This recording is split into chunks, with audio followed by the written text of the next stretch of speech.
Bueno, jóvenes, entonces continuamos. Decíamos que la estadística descriptiva se la suele denominar como estadística 1 y a la estadística inferencial como estadística 2. Estadística 1 o estadística descriptiva lo han visto el anterior semestre, ¿no es cierto? Se ha visto el anterior semestre.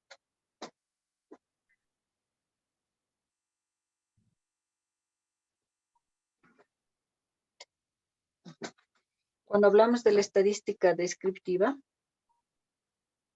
que llega a ser lo que es la estadística 1, ¿no? Estadística 1, así como su nombre indica, ustedes recordarán que esta estadística describe, ¿no es cierto? Describe, esta estadística describe las características de un grupo de datos.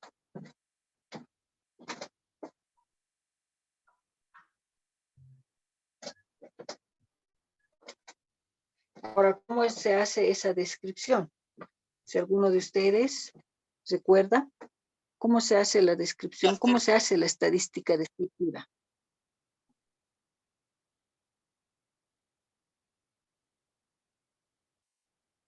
¿Cómo se hace la descripción de los datos? ¿O cómo se hace la descripción de un grupo de datos?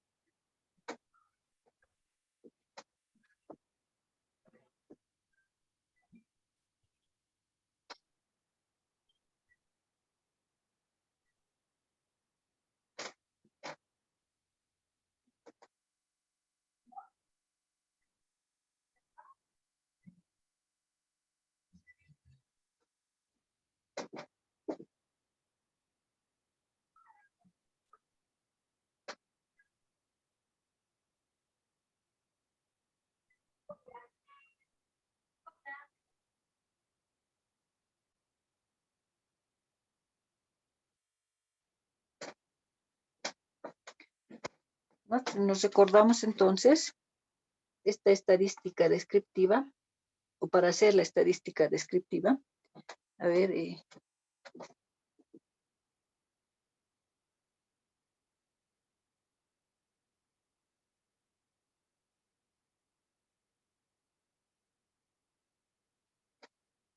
¿no?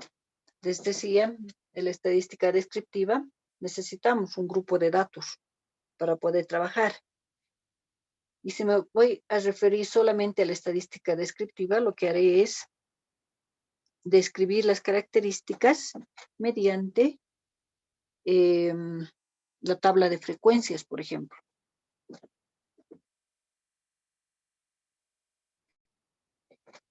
Utilizaré la tabla de frecuencias. Podría utilizar también algunos gráficos. En este caso, también en la estadística descriptiva, lo que se hace es la utilización de aquellas medidas o estadígrafos de tendencia central, aquellos estadígrafos de variabilidad, ¿no? Todo lo que se ha hecho, si quieren, el anterior semestre, ¿no? Entonces, en estadística 1, básicamente, lo que se hace es una descripción de los datos, la descripción de un grupo de datos. Por eso se llama estadística descriptiva. Y eso es lo que se hace en estadística 1. En cambio, en la estadística 2, lo que se hace es una estadística ya inferencial, que es como una continuación, si quieren, a la descriptiva. Por eso es estadística 1, estadística 2, ¿no? Estadística inferencial, que va a necesitar de la descriptiva, pero ya hay una diferencia acá, ¿no? En relación a la estadística inferencial. Si alguno de ustedes recuerda qué es la estadística inferencial.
Bueno, así como su nombre indica, ¿no? Inferencial, se trata de inferir los resultados de un grupo de datos a toda una población. Por lo tanto, eso es lo que nosotros vamos a hacer ahora. Ya conociendo lo que es la estadística descriptiva, nosotros ahora vamos a trabajar con la estadística inferencial, lo que se llama también como estadística 2. Vamos a ir tratando de inferir el resultado que vayamos a tener. Se va a tratar de inferir a lo que es esos resultados hacia una población.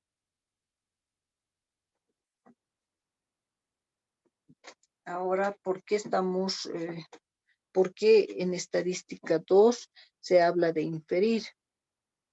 Si ustedes recuerdan, me imagino que en estadística 1, sí, recuerdan que en algún momento habíamos indicado que los estadistas nos recomiendan trabajar con población. Es decir, cualquier tipo de investigación que ustedes quieran hacer, cualquier trabajo que tengan, es recomendable, nos dicen, trabajar con población, ¿no? Se debería trabajar, dicen, con población. Esto en el sentido de que si trabajo con población, voy a tener resultados más confiables, resultados eh, precisos y demás, ¿no? Siempre y cuando trabaje con la población. Pero, sin embargo, no siempre voy a poder trabajar con población por diferentes circunstancias.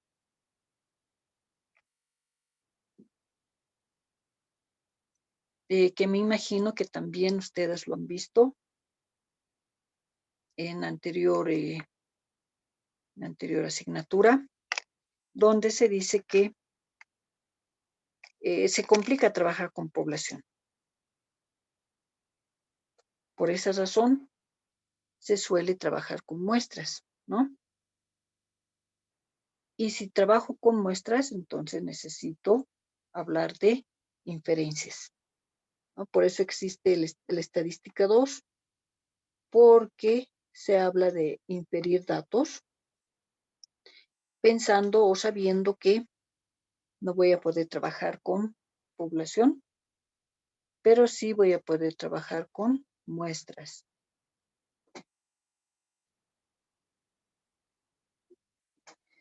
En ese sentido, en estadística 2, en la estadística inferencial, se inicia con lo que se llaman las probabilidades, ¿no? Primero se hace una introducción a lo que son las probabilidades entendiendo que, pensando que el término de probabilidad, ¿no? Probabilidad no es un término muy desconocido, vamos a decir. Quizás es un término para ustedes ya utilizado, o tal vez para algunos otros es un término poco conocido. También puede ocurrir que para algunos otros el término de probabilidad sea un término que lo están escuchando por primera vez. También puede ocurrir, ¿no? Pero, sin embargo, nosotros vamos a aclarar cuando ya comencemos con el capítulo. Vamos a aclarar esto de qué es una probabilidad, ¿no? Precisamente en el capítulo que vamos a ver, qué es una probabilidad, tipos de probabilidades que tenemos,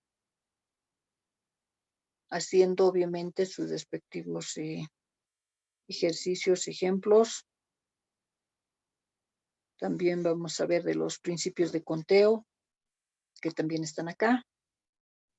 Y bueno, como en algún momento les decía, algunos sí les gusta, entienden bien lo que son las probabilidades.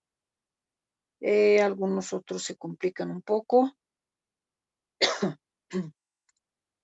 Pero el objetivo siempre es de tratar de ver bien, entender bien y practicar, ¿no es cierto? O sea, todo ejercicio, todo tipo de asignatura que está relacionado con matemática, la recomendación siempre es hacer la práctica.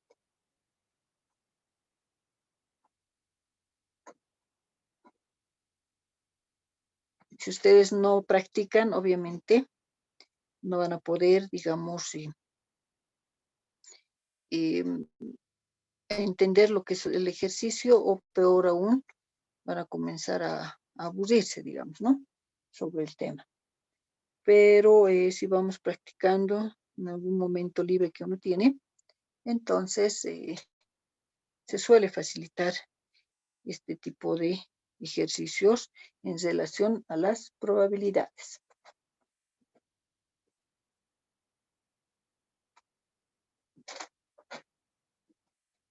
Una vez que ya sepamos calcular las probabilidades, se pasa al segundo capítulo, que es una distribución probabilística discreta, o también este capítulo lo suelen llamar como en forma plural, si quieren, como distribuciones probabilísticas discretas. Eso ya depende mucho del autor que uno tome, ¿no? Pero de todas maneras el contenido es el mismo, ya sea que esté en singular o en plural. En este caso, seguimos hablando de probabilidades, de distribuciones probabilísticas, pero ya este término nos indica que vamos a trabajar solamente con las discretas, es decir, con las variables cuantitativas discretas, que ese término también tiene que estar claro porque se llevó en estadística 1.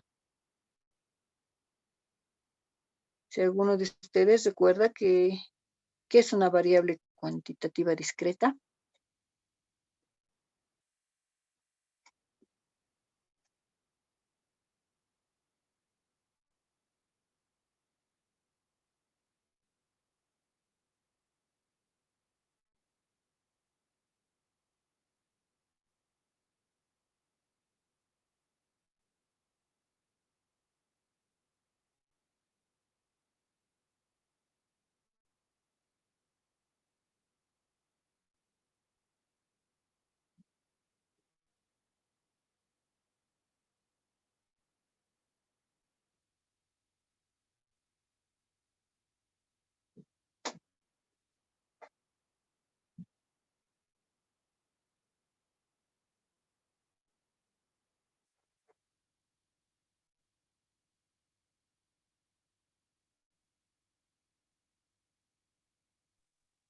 Ingeniera, disculpe, ¿son de Sí, respuestas dime, numéricas?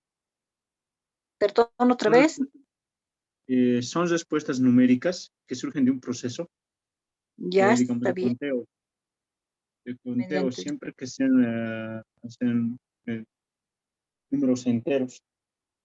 Eso, Eh, eso, muy bien. Así es, gracias. Adelantar un poquito en relación a las participaciones, ¿no? Va a ser importante que ustedes puedan participar en la clase y de esa manera se van a ir para la parte de balón para que todo.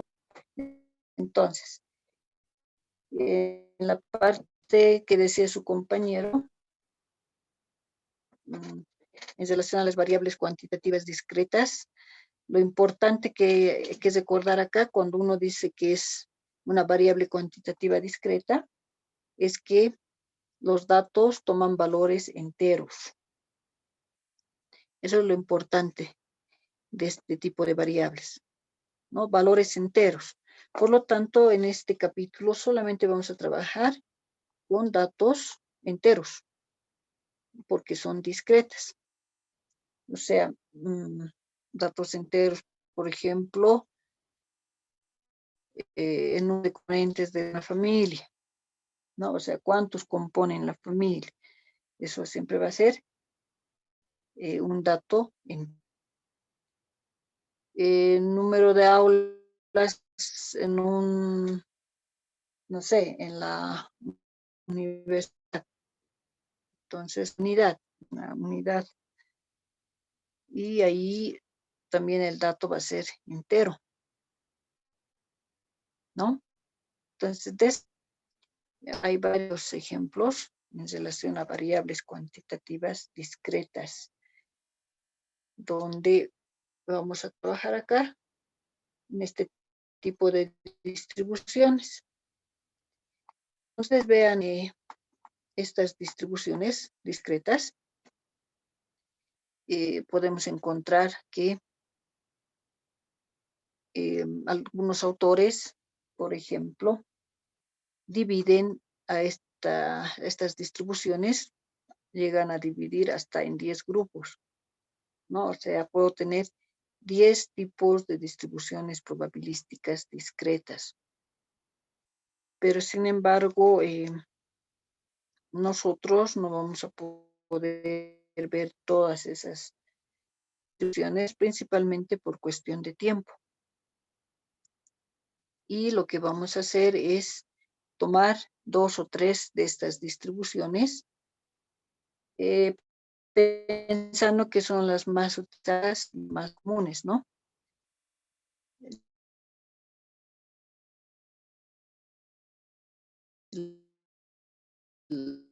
Las que suelen utilizarse más en las resoluciones.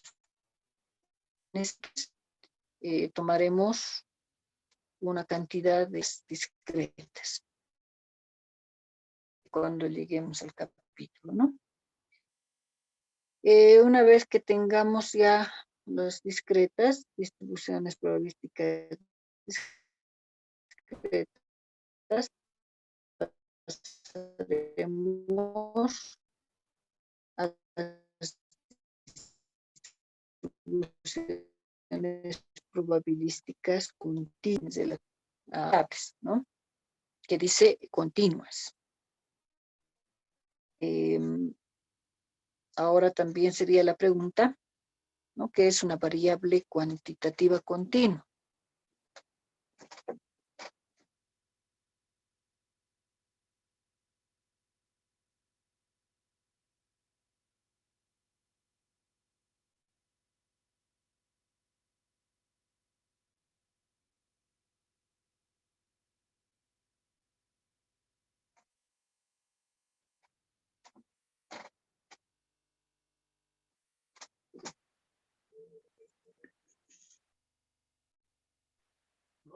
Dice, Sí, hola, hola, hola. Bueno, las variables continuas son respuestas numéricas que estas son surgidas a través de la medición, en el cual podemos dar un ejemplo, puede ser la estatura también, o puede ser una temperatura o un peso, ya que estos valores que vamos a encontrar, se puede decir que son dos números enteros.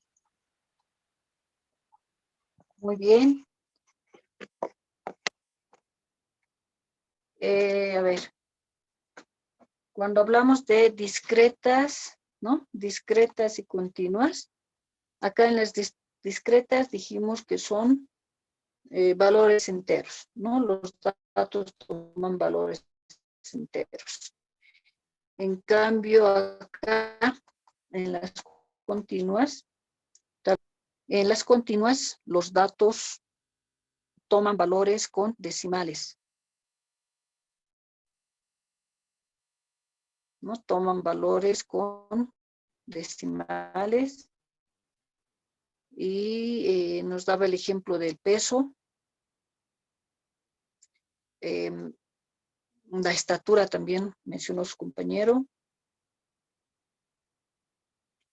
También ahí tenemos datos con decimales, por ejemplo, los salarios,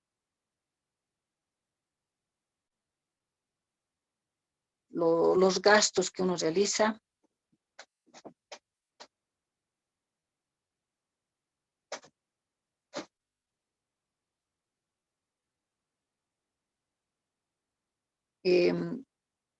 Las mediciones, por ejemplo, ¿no? La medición o la distancia, si quieren, de un lugar a otro. Entonces, tenemos ahí varios ejemplos en relación a las variables cuantitativas continuas.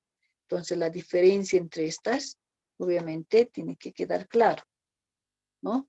Discretas, valores enteros; continuas, valores con decimales.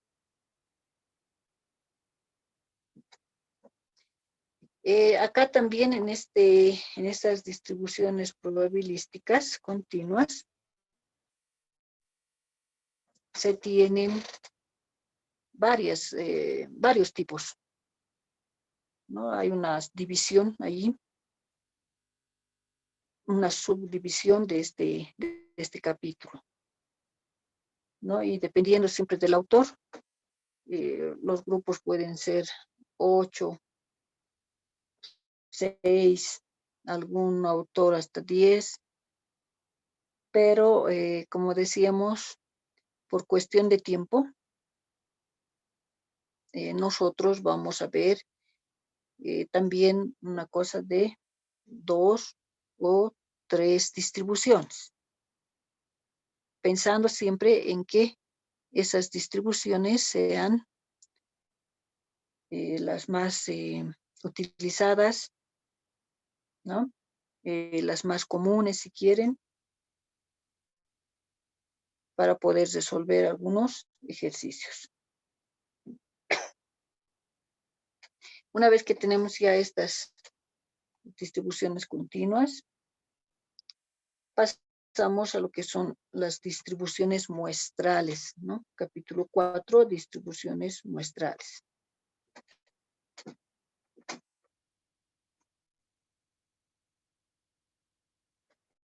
Acá en las distribuciones muestrales, vamos a, como su nombre acá indica, vamos a trabajar con muestras. Dependiendo de la investigación que uno está haciendo, ustedes saben, podrían trabajar con una muestra o trabajar con varias muestras. Eso depende mucho de la investigación que uno haga, ¿no? Pero hay que quedar claro acá, o sea, ¿por qué trabajo con distribuciones muestrales? ¿Por qué trabajamos con distribuciones muestrales? Si deberíamos, alguien puede decir, si vamos a trabajar con población, por ejemplo, ¿no? Si trabajamos con población, ya no se habla de esto, ¿no? De distribuciones muestrales. Pero se sabe que cuando uno hace algún trabajo de investigación, si bien es recomendable trabajar con población, es decir, con todos los elementos de la población, también se sabe que no se va a poder realizar eso, ¿no? Por diferentes circunstancias, en muchos trabajos de investigación, no se trabaja con población, sino más bien se trabaja con muestras. Y lo que vamos a hacer entonces nosotros acá, en este capítulo de distribuciones muestrales, al inicio del capítulo vamos a demostrar que sí podemos trabajar con muestras, siempre y cuando no pueda trabajar con población, ¿no? Es válido entonces trabajar con muestras. Una vez que trabajo con las muestras, voy a inferir, ¿no? Voy a utilizar la inferencia para poder indicar que de estas muestras, el resultado de los parámetros, ¿no? De los estadísticos, perdón, de las muestras, las voy a inferir a los parámetros poblacionales. Es decir, que, por ejemplo, si yo voy a calcular el promedio de la muestra, X barra, lo voy a inferir a lo que va a ser mu, que es el promedio poblacional. Por lo tanto, voy a utilizar, ¿no? En estos casos, la inferencia, pero haciendo una distribución de muestras, ¿no? Esto se va a aclarar más cuando lleguemos al capítulo. Volvemos entonces a indicar que no siempre voy a trabajar con población por diferentes circunstancias. Entonces, voy a trabajar con muestras, pero sin embargo, quiero saber el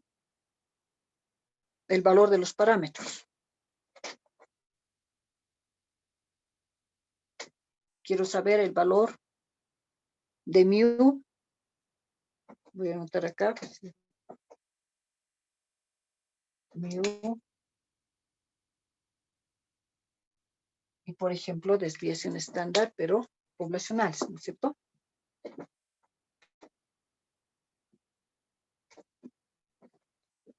No se olviden que estos símbolos representan los parámetros poblacionales. Pero como no voy a trabajar con población, se dice que nunca voy a conocer estos datos. Nunca voy a conocer los verdaderos datos. Porque voy a trabajar con muestras. Pero sin embargo, puedo estimar, puedo hacer una estimación de estos parámetros.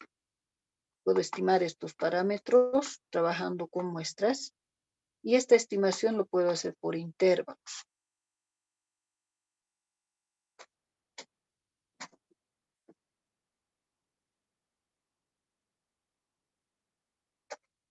Es decir, que voy a estimar estos parámetros, no dando un dato exacto, sino más bien voy a dar un intervalo, ¿no? Ustedes ya saben qué es un intervalo, ¿no? Voy a poner un dato menor y un dato mayor.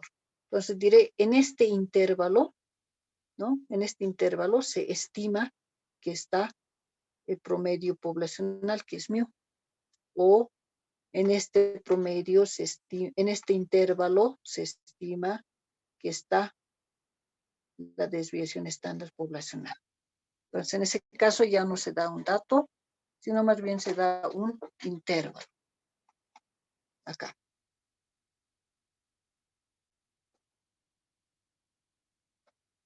Y en este otro capítulo, en la prueba de hipótesis, seguimos estimando o seguimos usando la inferencia en relación a estos parámetros, ¿no?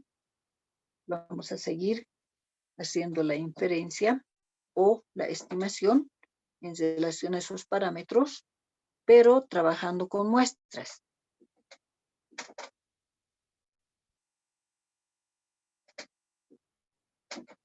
Es decir, que en este capítulo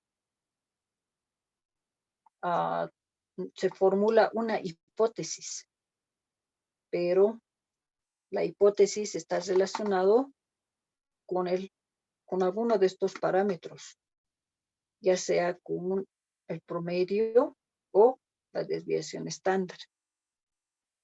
O también puede haber otro parámetro que puede ser la proporción, ¿no? También podemos trabajar con proporción. Entonces, esto vamos a ir nosotros en el transcurso, cuando lleguemos al capítulo, vamos a ver, de acuerdo al tiempo que tengamos, esta prueba de hipótesis y sí o sí vamos a hacer en relación al promedio, ¿no? Eso sí. Vamos a ver si tenemos tiempo para hacerlo en relación también a desviación estándar o en relación a la proporción que se la designa con una P mayúscula, ¿no? Pues también se pueden hacer pruebas de hipótesis en relación a cualquiera de estos parámetros. Nosotros sí o sí vamos a trabajar con promedio, ¿no? O media. Entonces, se plantea una hipótesis en relación a uno de estos parámetros para luego hacer un procedimiento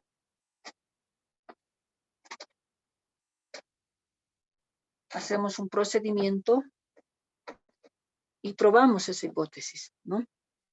Para luego llegar a una conclusión donde podríamos decir que se acepta esta hipótesis, ¿no? Vamos a aceptar la hipótesis que nos hemos planteado en relación a uno de estos, o quizás vamos a rechazar la hipótesis planteada.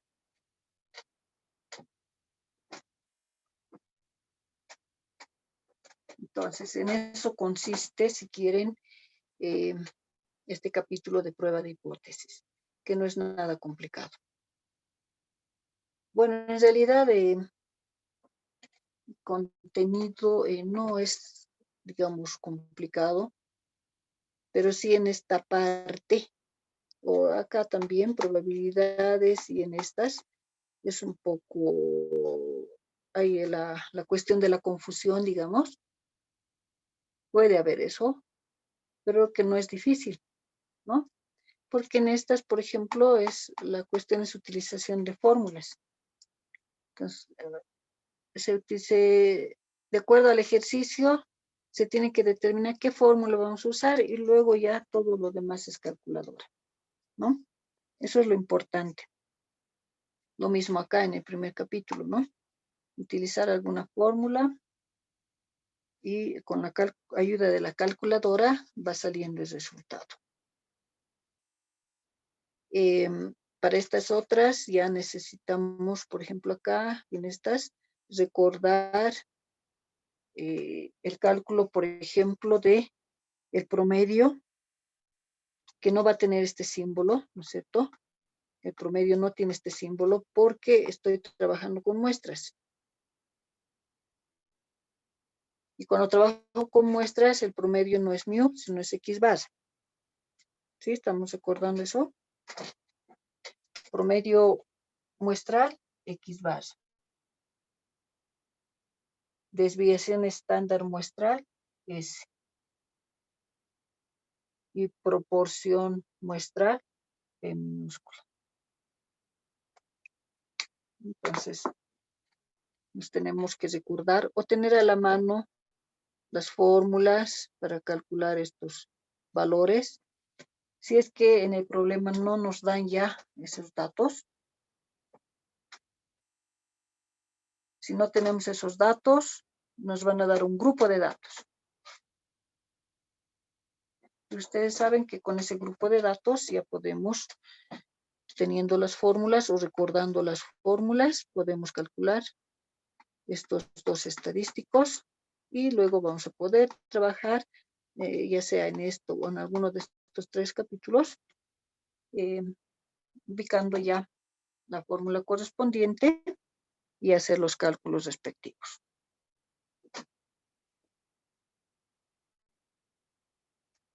¿No? Entonces, como les decía anteriormente, acá estoy dando a conocer el contenido tal cual instruye dirección de carrera, para que ustedes tengan claro qué temas vamos a avanzar en el transcurso del semestre. Ya en la siguiente clase hablaré un poquito de bibliografía y quizás lo más importante para ustedes, voy a hablar sobre evaluación. No quise hablar todavía eso ahora pensando en que quizás faltan más estudiantes. No sé cuántos son ustedes, pero ya esperemos que la siguiente clase ya estén asignados todos y tengan claro esta parte de la evaluación principalmente, ¿no? Entonces, por hoy estaríamos quedando acá con esta parte de contenido y la siguiente clase ya hablo de los otros puntos que les indicaba, poniendo como quien dice las reglas de la asignatura para el semestre y comenzando ya con el primer capítulo, ¿no? ¿Alguna consulta, jóvenes?